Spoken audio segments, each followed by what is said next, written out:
在003航母之后，中国军工装备将有怎样的期待？这对中国将有怎样的影响？我们都知道，此前003航母作为最令人期待的中国军备，一直受到了外界的广泛关注，都对其充满了很大的期待，以此来迫切希望其可以早日问世。然而，此前原本预定的下水时间都没有如期下水，这不禁使人感到有些失落。不过，现如今随着其正式下水，这就使人感到无比的振奋，终于可以得见其真面目。这也不禁使人感叹，中国海军发展速度之快，成长之迅速。这对于中国海军的发展来说，也有着极其重要的促进作用，也将进一步加快中国海军的发展。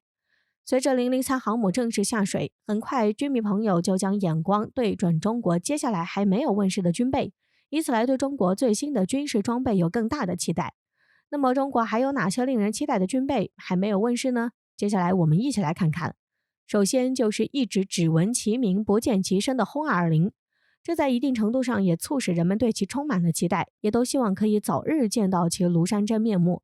然而，关于轰220之所以会受到外界的广泛关注，这主要是由于其对于中国来说有着极其重要的作用，也将发挥出更加巨大的威力。因为其作为中国首款战略轰炸机，也被称为是中国空军的红色幽灵，是十分神秘的存在。因此，一直都十分牵动着许多军迷朋友的心，都希望能够早日看到中国这款最强轰炸机。此外，加上中国轰220轰炸机具备着跨洲际飞行能力，而且依靠着隐身性能，赋予中国空军真正的核洲际打击力，而且将中国空军战略前沿一直向前推进上千公里，也可保证中国空军在战略纵深打击能力上可以围绕着轰220轰炸机重点建设世界一流空军。不仅如此，轰220隐形轰炸机也有其重要的战略意义。轰220隐形轰炸机一旦服役，也将为中国空军提供真正意义的核洲际打击能力。因为轰220轰炸机核洲际打击能力将使美军在夏威夷和关岛军事基地优势荡然无存，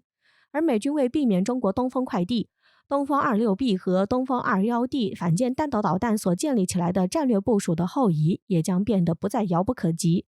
这对中国突破美国第三岛链的封锁将有十分重大的战略意义。值得一提的是，关于轰220的发展，此前也有了最新的消息。据消息指出，中国航空工业气动院依托4米量级低速动态试验风洞 FL51 风洞，在开口试验段顺利完成了小展弦比飞机标模水平风洞尾旋模拟试验，而这就是专门针对轰220所进行的试验，以此来对其性能进行最好的调试，以便可以达到最好的效果。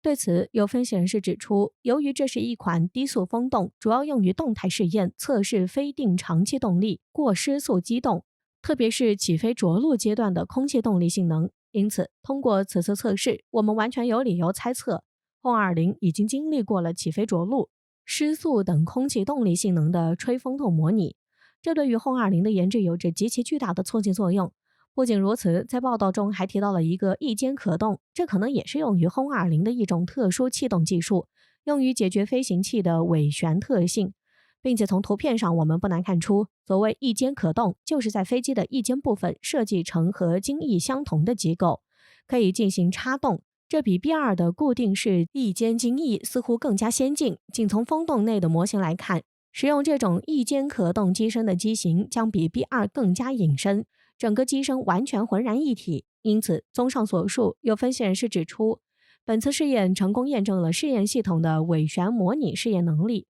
为飞行器尾旋特性研究提供了心智试验技术。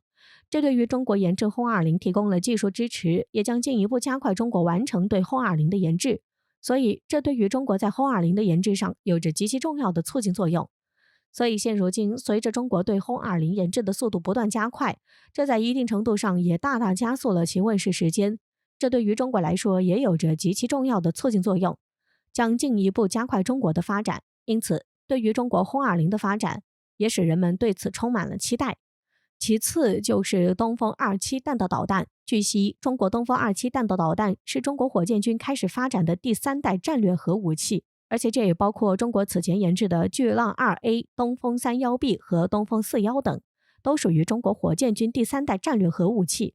此外，据外媒称，东风27远程弹道导弹与高超音速武器的关系十分紧密，而且东风27新型远程导弹一直是十分的神秘。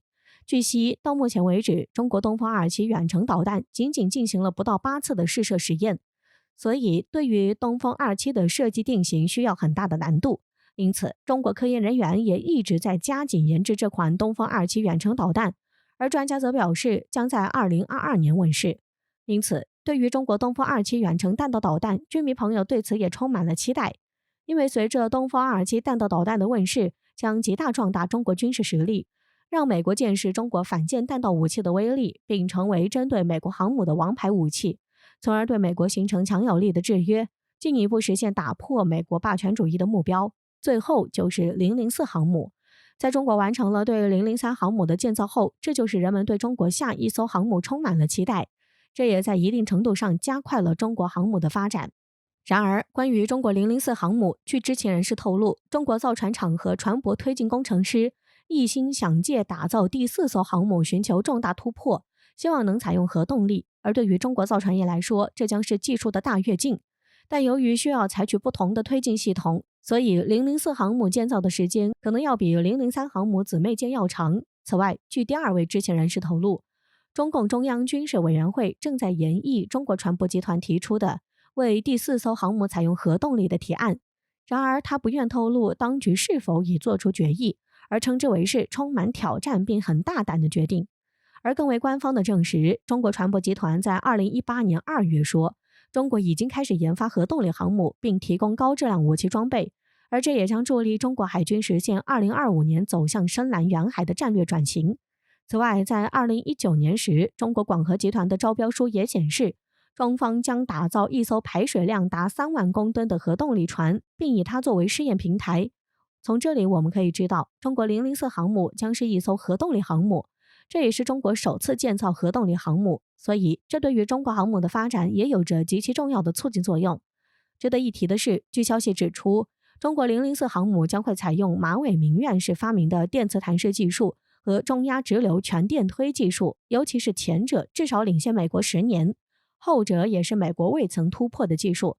从这里我们可以看出中国要发展核动力航母的决心，因此对于中国研制的004航母有如此巨大的突破，所以在一定程度上加大了外界对其的关注。有消息指出，中国004航母已经开始建造，这无疑是十分振奋人心，这对于中国航母的建设发展也有着极其巨大的促进作用。所以在中国003航母成功下水后，这也使军迷朋友已经开始期待中国后续即将问世的军工装备，也将进一步受到外界的广泛关注。对此，我们一起期待吧。